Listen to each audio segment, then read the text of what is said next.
দাদা গেছে, দাদার বাবা গেছে, তার বাবার গেছে না? ও যুবক, ও মুসলমান, তুমি আমি দুনিয়া থেকে চলে যাব, এমন একটা সময় আসবে তোমার আমার কথা কেউ মনে করবে না, ঠিক কিনা বলেন?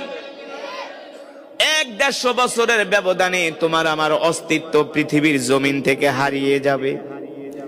আজকে তুমি যেই বাড়িতে বসবাস করতেছো, এই বাড়ির মালিকানা তোমার ছিল না, এই বাড়ির মালিকানা ছিল তোমার বাবার, তার বাবার, তার বাবার।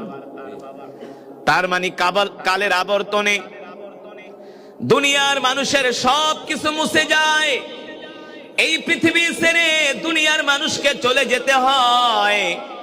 আল্লাহ রাব্বুল আলামিন বলে, দুনিয়ার মানুষ, আমি তোমাদেরকে দুনিয়াতে পাঠিয়েছি নির্ধারিত সময় দিয়া, নির্ধারিত হায়াতের জিন্দেগি দিয়ে আমি আল্লাহ তোমাদেরকে দুনিয়াতে পাঠিয়েছি।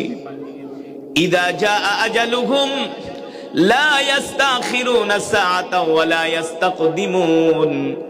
আমি আল্লাহ তোমাদেরকে যতটুকুন হায়াতের জিন্দেগি দিয়া দুনিয়াতে পাঠাইছি, ততটুকুন সময় তোমরা দুনিয়াতে থাকতে পারবা, ততটুকুন সময় আমি আল্লাহ তোমাদেরকে দুনিয়াতে রাখবো।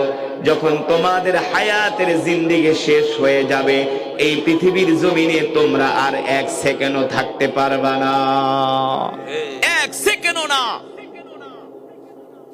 ইদা জাআ আজালুহুম লা ইস্তাখিরুনা সাআতা ওয়া লা ইস্তাকদিমুন।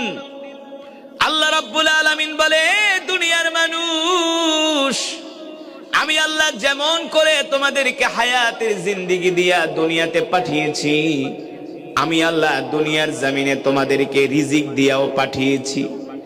যখন তোমাদের হায়াতের জিন্দেগি শেষ হয়ে যাবে, যখন তোমাদের রিজিক গুলো শেষ হয়ে যাবে, তখন দুনিয়ার জমিনে আর কেউ 1 সেকেন্ডও থাকতে পারবা না, 1 মুহূর্ত থাকতে পারবা না। আমি আল্লাহ দুনিয়ার জমিন থেকে তোমাদেরকে উঠায় আনবো, পৃথিবীর কোনো শক্তি তোমাদের দুনিয়াতে রাখতে পারবে না।